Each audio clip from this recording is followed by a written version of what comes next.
This is Audible. Audio Renaissance presents The 6 Pillars of Self-Esteem by Nathanial Branden, read by the author. Hello.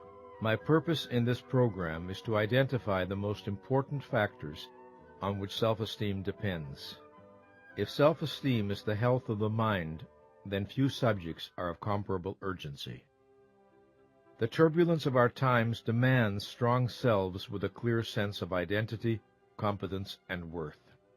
With a breakdown of cultural consensus, an absence of worthy role models, little in the public arena to inspire our allegiance, and disorientingly rapid change a permanent feature of our lives, with all that, it is a dangerous moment in history not to know who we are or not to trust ourselves. The stability we cannot find in the world, we must create within our own persons. To face life with low self-esteem is to be at a severe disadvantage. These considerations are part of my motivation in writing this program, which in essence consists of my answers to 4 questions. What is self-esteem? Why is self-esteem important? What can we do to raise the level of our self-esteem? What role do others play in influencing our self-esteem? Self-esteem is shaped by both internal and external factors. By internal, I mean factors residing within or generated by the individual, ideas or beliefs, practices or behaviors. By external, I mean factors in the environment, such as messages verbally or non-verbally transmitted, or experiences evoked by parents, teachers, significant others, organizations, and culture. I examine self-esteem from the inside and the outside. What is the contribution of the individual to his or her self-esteem, and what is the contribution of other people? I first lectured on self-esteem and its impact on love, work, and the struggle for happiness in the late 1950s, and published my first articles on the subject in the 1960s. The challenge then was to gain public understanding of its importance. Self-esteem was not yet an expression in widespread use. Today, the danger may be that the idea has become fashionable. It is on everyone's tongue, which is not to say that it is better understood. Yet if we are unclear about its precise meaning and about the specific factors its successful attainment depends on, if we are careless in our thinking, or succumb to the oversimplifications and sugar-coatings of pop psychology, then the subject will suffer a fate worse than being ignored. It will become trivialized. In working with self-esteem, we need to be aware of 2 dangers.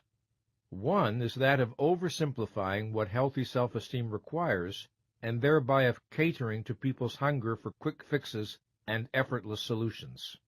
The other is that of surrendering to a kind of fatalism or determinism that assumes in effect that individuals either have good self-esteem or they haven't.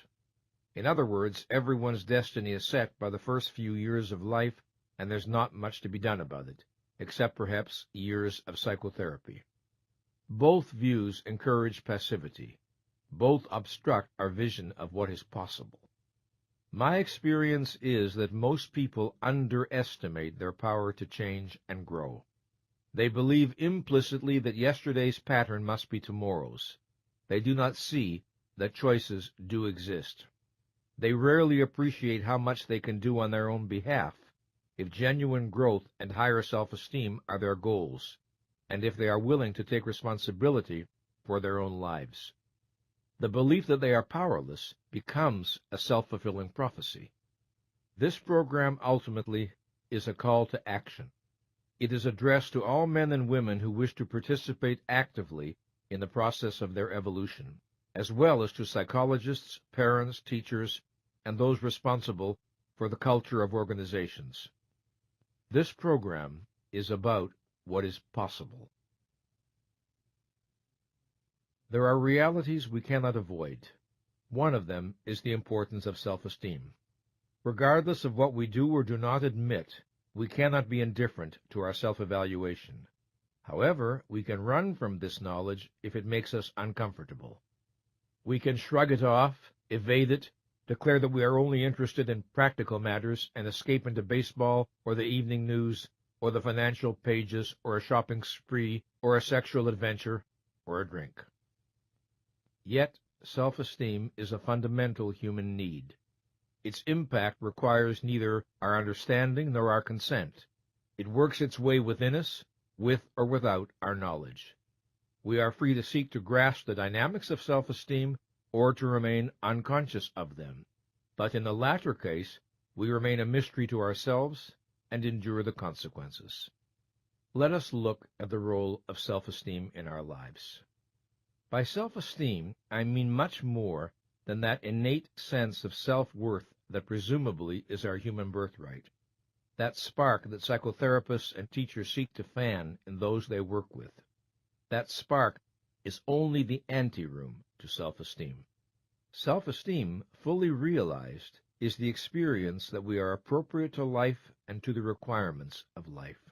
More specifically, self-esteem is confidence in our ability to think, confidence in our ability to cope with the basic challenges of life, and confidence in our right to be successful and happy, the feeling of being worthy, deserving, entitled to assert our needs and wants, achieve our values, and enjoy the fruits of our efforts.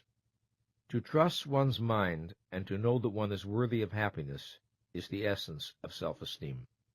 The power of this conviction about oneself lies in the fact that it is more than a judgment or a feeling.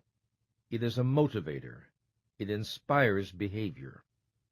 In turn, it is directly affected by how we act. Causation flows in both directions. There is a continuous feedback loop between our actions in the world and our self-esteem. If I trust my mind and judgment, I am more likely to operate as a thinking being. Bringing appropriate awareness to my activities, my life works better. This reinforces trust in my mind. If I distrust my mind, I am more likely to be mentally passive. When my actions lead to disappointing or painful results, I feel justified in distrusting my mind.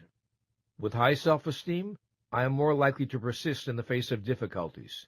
With low self-esteem, I am more likely to give up or go through the motions of trying without really giving my best. If I persevere, the likelihood is that I will succeed more often than I fail. If I don't, the likelihood is that I will fail more often than I succeed. Either way, my view of myself will be reinforced. If I respect myself and require that others deal with me respectfully, I send out signals and behave in ways that increase the likelihood that others will respond appropriately. When they do, I am reinforced and confirmed in my initial belief.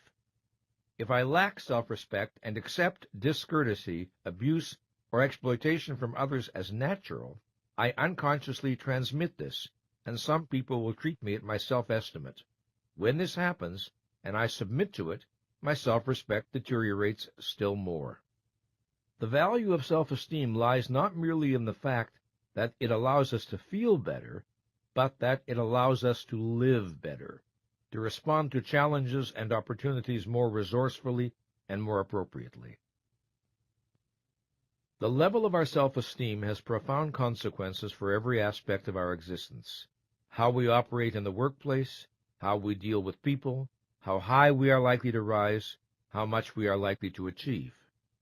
In the personal realm, it helps determine with whom we are likely to fall in love, how we interact with our spouse, children, and friends, and what level of personal happiness we attain.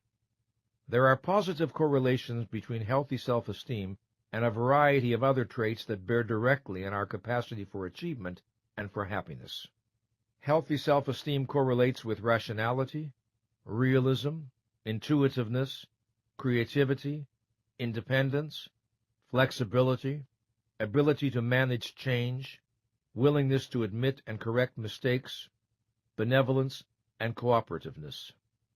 Poor self-esteem correlates with irrationality, blindness to reality, rigidity, fear of the new and unfamiliar, inappropriate conformity or inappropriate rebelliousness, defensiveness, over-compliant or over-controlling behavior, and fear of or hostility toward other people. High self-esteem seeks the challenge and stimulation of worthwhile and demanding goals. Low self-esteem seeks the safety of the familiar and undemanding. The more solid our self-esteem, the better equipped we are to cope with troubles that arise in our personal lives or in our careers. And the quicker we are to pick ourselves up after a fall, the more energy we have to begin anew.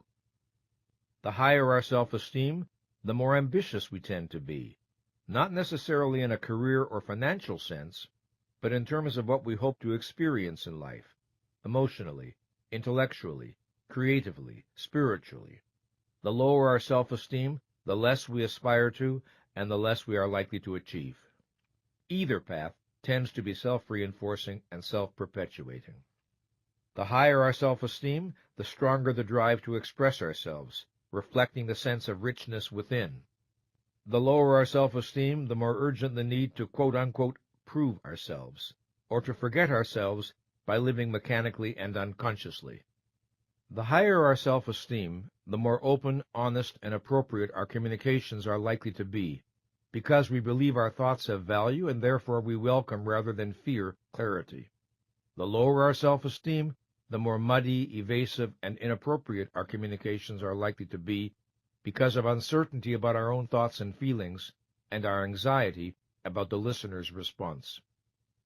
The healthier our self-esteem, the more inclined we are to treat others with respect, benevolence, goodwill, and fairness, since we do not tend to perceive them as a threat, and since self-respect is the foundation of respect for others.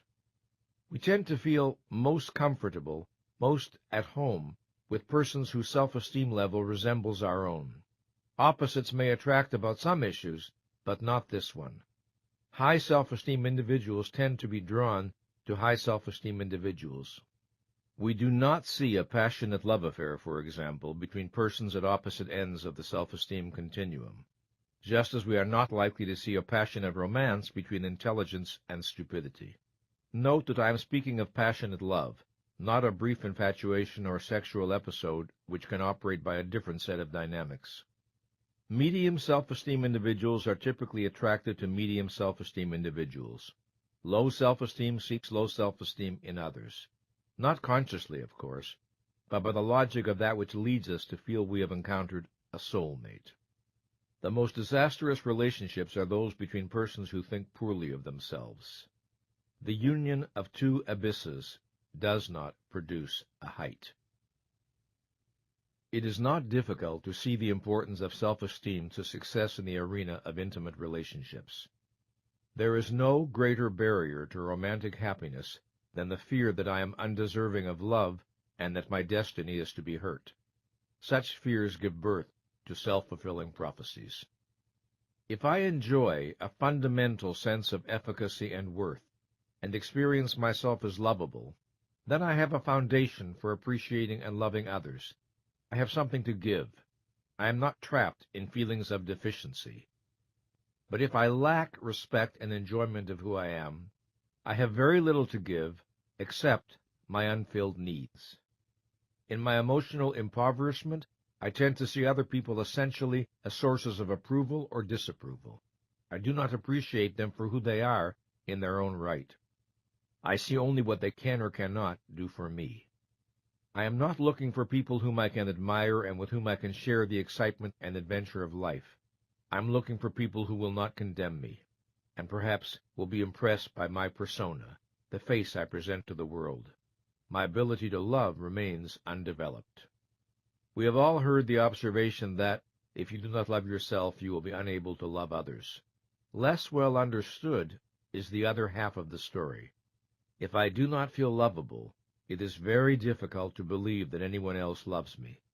If I do not accept myself, how can I accept your love for me? Your warmth and devotion are confusing. They confound my self-concept, since I know I am not lovable. Thus, even if I consciously disown my feelings of being unlovable, even if I insist or try to insist that I am wonderful, my poor self-concept remains deep within to undermine my attempts at relationships. Unwittingly, I become a saboteur of love. I attempt love, but the foundation of inner security is not there. Instead, there is the secret fear that I am destined only for pain. So I pick someone who inevitably will reject or abandon me. Or, if I pick someone with whom happiness might be possible, I subvert the relationship by demanding excessive reassurances, or by venting irrational possessiveness, or by making catastrophes of small frictions, or by seeking control through subservience or domination, by finding ways to reject my partner before my partner can reject me. Everyone knows the famous Groucho Marx joke that he would never join a club that would have him for a member. That is exactly the idea by which some low self-esteem people operate their love life. If you love me, you obviously are not good enough for me. Only someone who will reject me is an acceptable object of my devotion. Note that it is not always necessary to destroy the relationship entirely. It may be acceptable that the relationship continue, providing I am not happy. I may engage in a project called struggling to be happy, or working on our relationship. I may read books on the subject, participate in seminars, attend lectures, or enter psychotherapy with the announced aim of being happy in the future. But not now, not today. The possibility of happiness in the present is too terrifyingly immediate. Happiness anxiety, as I call it, is very common. Happiness can activate internal voices saying, I don't deserve this, or it will never last, or I'm riding for a fall, or I'm killing my mother or father by being happier than they ever were, or happiness is only an illusion, or nobody else is happy, so why should I be? What is required for many of us is the courage to tolerate happiness without self-sabotage, until such time as we lose the fear of it and realize that it will not destroy us and it need not disappear. One day at a time, I will tell clients, see if you can get through today without doing anything to undermine or subvert your good feelings. And if you fall off the wagon, don't despair. Pull yourself back up and recommit yourself to happiness. Such perseverance is self-esteem building. Self-esteem creates a set of implicit expectations about what is possible and appropriate to us. These expectations tend to generate the actions that turn them into realities, and the realities confirm and strengthen the original beliefs. Self-esteem, high or low, tends to be a generator of self-fulfilling prophecies. Self-concept is destiny, or more precisely, it tends to be. Our self-concept is who and what we consciously and subconsciously think we are. Our physical and psychological traits, our assets and liabilities, possibilities and limitations, strengths and weaknesses. A self-concept includes our level of self-esteem, but is more global. We cannot understand a person's behavior without understanding the self-concept behind it. People sabotage themselves at the height of their success all the time. They do so when success clashes with their implicit beliefs about what is appropriate to them. It is frightening to be flung beyond the limits of one's idea of who one is. If a self-concept cannot accommodate a given level of success, and if the self-concept does not change, it is predictable that the person will find ways to self-sabotage. Poor self-esteem places us in an adversarial relationship to our well-being. The question is sometimes asked, is it possible to have too much self-esteem? No, it is not, no more than it is possible to have too much physical health, or too powerful an immune system. Sometimes self-esteem is confused with boasting or bragging or arrogance, but such traits reflect not too much self-esteem, but too little. They reflect a lack of self-esteem.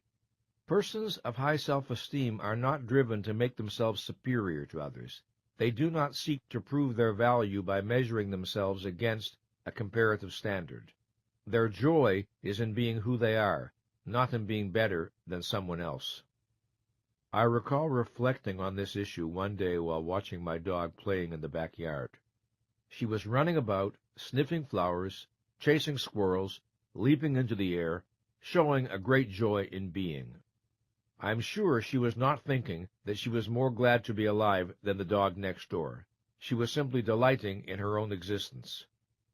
That image captures something essential of how I understand the experience of healthy self-esteem. People with troubled self-esteem are often uncomfortable in the presence of those with higher self-esteem.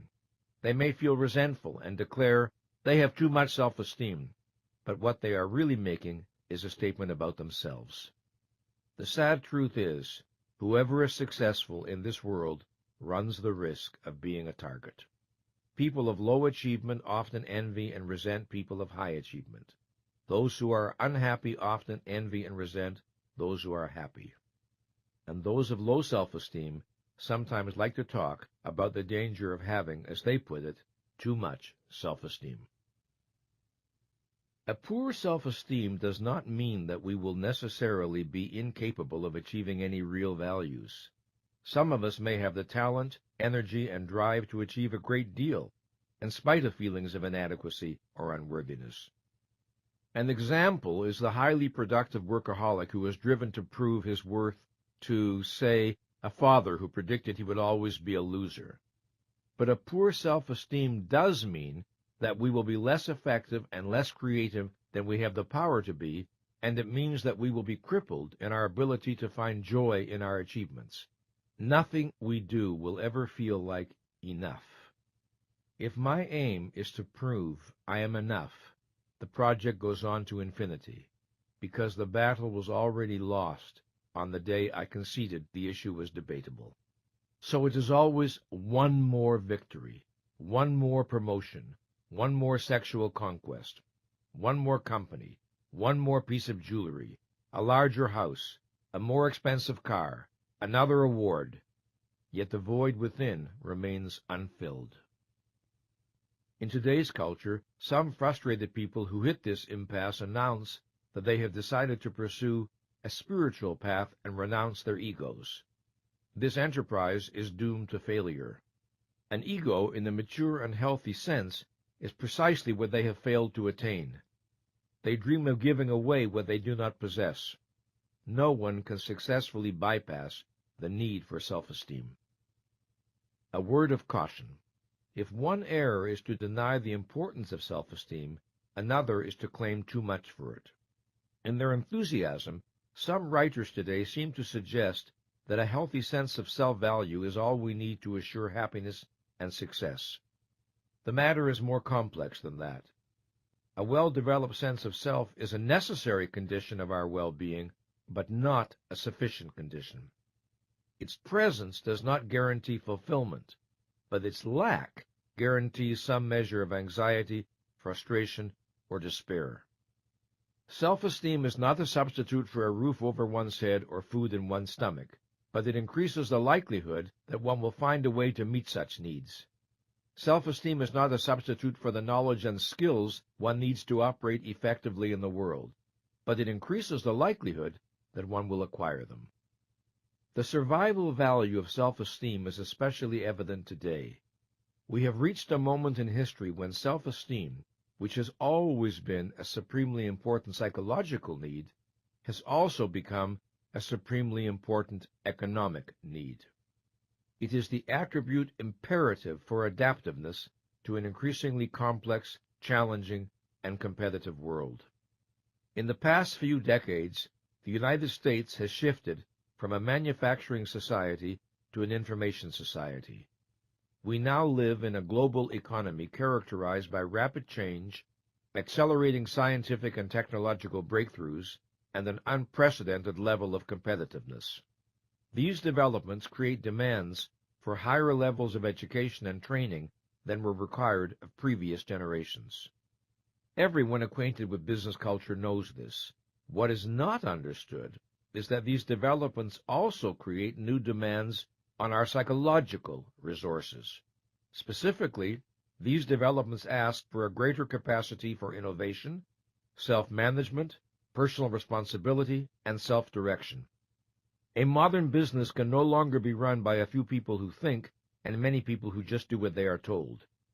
Today, organizations need not only an unprecedentedly higher level of knowledge and skill among all those who participate, but also a higher level of independence, self-reliance, self-trust, and the capacity to exercise initiative.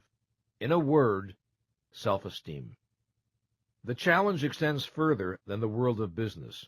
We are freer than any generation before us to choose our own religion, philosophy, or moral code, to adopt our own lifestyle, to select our own criteria for the good life.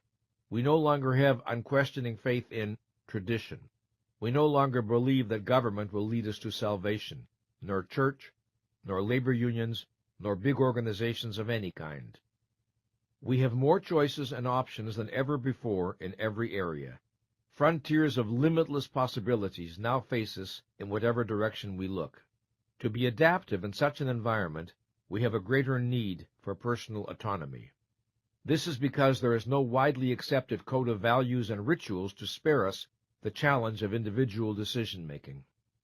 We must learn to think for ourselves, to cultivate our own resources, and to take responsibility for the choices, values, and actions that shape our lives. The greater the number of choices and decisions we need to make at a conscious level, the more urgent our need for self-esteem.